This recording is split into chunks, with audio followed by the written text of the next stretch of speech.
नमस्कार मित्रमैत्रिणींनो, आषाढी एकादशी जवळ आली आहे. बऱ्याच जणांचे उपवास असतात, तर उपवासात आपण बरंच काही बनवतो. तर कधी तुम्ही उपवासाची पेटीज बनवल्या आहेत का? नसेल तर ही रेसिपी तुमच्यासाठी अगदी व्यवस्थित बनतील. फक्त व्हिडिओ शेवटपर्यंत पाहायचे. तर चला जास्त काही न बोलता पटकन रेसिपीला सुरुवात करूया. सगळ्यात अगोदर बघा, माझ्याकडे तरी वरीच्या तांदळाचं पीठ अगोदरच होतं. मी अगोदरच करून ठेवलं होतं. म्हणजे बराच वेळ मी काही ना काही बनवते, त्यामुळे माझ्याकडे हे वरीचं पीठ होतं.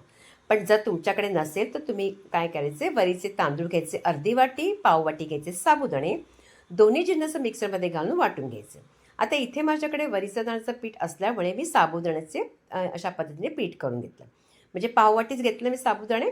आता हे पीठ झाल्यानंतर ज्या वरीच्या तांदळाचं पीठ आहे ना, ते त्यामध्ये घालून अगोदर आपण त्यांना एकजीव करूया. म्हणून मिक्सरला लावायचा आणि फिरून घ्यायचं, त्यामुळे काय एकजीव होईल. तर आता बघा, हे पीठ आपलं अगदी व्यवस्थित रेडी झालं आहे. आता पीठ रेडी झालं आहे, त्याला आपण बाजूला काढून ठेवूया. अगदी पूड छान करायची मात्र. आता इथे घेतले उकडलेले बटाटे 4 आणि बटाटे मात्र हाताने मात्र दाबून घ्यायचे नाही. दाबून घेतले तर काय होतं माहिती आहे का, जेव्हा आपण ते पेटीज बनवतो ना, त्याच्यामध्ये ते अगदी म्हणजे त्याचं आवरणमुळे होणारच नाही बरोबर. म्हणून आपण अशा पद्धतीने अगोदर त्याला किसून घ्यायचे. आता किसून घेतल्यामुळे काय होतं, व्यवस्थित कुठलाही बटाट्याचा तुकडा आपला इथे राहत नाही. आता ह्याच्यामध्ये आपण घालायचे चवीपुरता मीठ. मी इथे जे आपलं उपवासाचं मीठ आहे ते घातलं आहे. तुम्ही जे घालायचं असेल ते घालू शकता. त्यानंतर हे पीठ घालायचे 2 मोठे चमचे आणि नंतर जसं आपण पीठ मळतो त्या पद्धतीने बटाट्यामध्ये अशा पद्धतीने पीठ घालून व्यवस्थित अगदी मळून घ्यायचं. अगदी अशा पद्धतीने मळल्यामुळे काय होतं, अगदी बाइंडिंग छान होते. मला आणखीन एक चमचा लागला होता. तुम्ही पाहायचे की तुम्हाला 1-2 चमचे वरती खालती लागू शकतात. आता हे आपलं रेडी झालं आवरणासाठी. नंतर आपण बनवायचे सारण. त्यासाठी 1 वाटी घ्यायचे खोबरं, त्याचबरोबर इथे घालायचे 1 चमचा भाजलेल्या शेंगदाण्याचा कूट. अगदी मी ओबडधोबड केलेलं आहे. त्याचबरोबर थोडेसे काजूचे तुकडे छोटे छोटे कापून घेतले. हिरवी मिरची आणि आलं इथे घातले. ते घातल्यानंतर इथे घालायचे अर्धा चमचा साखर. मनुका घेतले तिथे मी अगदी 15-20 अशा मनुका. त्या झाल्या की नंतर इथे आपण घालणार आहोत अगदी चवीपुरतं जरासं मीठ. ते झालं आणि नंतर इथे घातली मी कोथिंबीर. आता जर तुम्ही कोथिंबीर खात नसाल तर त्याला स्किप करू शकता. बरेच जण कधी कधी खात नाही, आम्ही ते खातो म्हणून घातलं आहे. तर आता सगळं आता मिश्रण मिक्स केलं आहे. त्यानंतर आपण काय करायचं, ह्याची या सारणाला थोडीशी बाइंडिंग व्हावी म्हणून ह्याच्यामध्ये घालायचं आहे बटाटा. अर्धा बटाटा घातला मी, छोटासा अगदी. जर मोठाही असेल तर तुम्ही अगदी कमी प्रमाणात घाला आणि त्याला अशा पद्धतीने मिक्स करायचं आहे. आता हे आपलं सारण रेडी झालं. सारण रेडी झाल्यानंतर याचे ना छोटे छोटेसे गोळे करून घ्या. म्हणजे काय होईल, आपण ही सगळी अगोदर तयारी केली म्हणजे पेटीस करताना आपल्याला अवघड जात नाही. तर इथे बघा, मी सगळे अगदी व्यवस्थितरित्या इथे करून ठेवलेले आहे. आता यानंतर आपण इथे जे पीठ आपण मळून ठेवलं होतं, म्हणजे जे आवरणाचं, त्याला अशा पद्धतीने थोडासा गोळा घ्यायचा आणि असेच ना जितके मोठे मोठेचे ना गोळे घ्यायचे. म्हणजे ते सारणाचं आपलं कमी असले पाहिजे गोळे छोटे, आणि हे मात्र मोठे असले पाहिजे. आता या पद्धतीने झाल्यानंतर अगोदर ह्याला उचलून हाताच्या तळावरती दाबून घ्या. अशा पद्धतीने दाबून घेतलं. त्यानंतर आपण ज्या पद्धतीने मोदकाला कशी वाटी बनवतो तशी इथे अगदी जास्त खोलगट बनवायची गरज नाही. हलकीशी अगदी खोलगट बनवा. त्यानंतर त्याच्यामध्ये सारणाचा एखादा गोळा ठेवायचा. ठेवल्यानंतर चारी बोटाने दाबा. ज्या पद्धतीने दाखवते तुम्हाला त्याच पद्धतीने दाबा, म्हणजे व्यवस्थित अगदी व्यवस्थित आतमध्ये जाईल. बटाट्याचं जे आवरण आहे ते वरती येऊ लागेल आणि त्यानंतर अशा पद्धतीने त्याला जवळ करून बंद करायचं. व्यवस्थित बंद करून घ्या. कुठे अगदी त्याला असं उघडा राहता कामा नये, नाही तर काय पेटीस त्याच्यामध्ये तेलामध्ये सुटतील.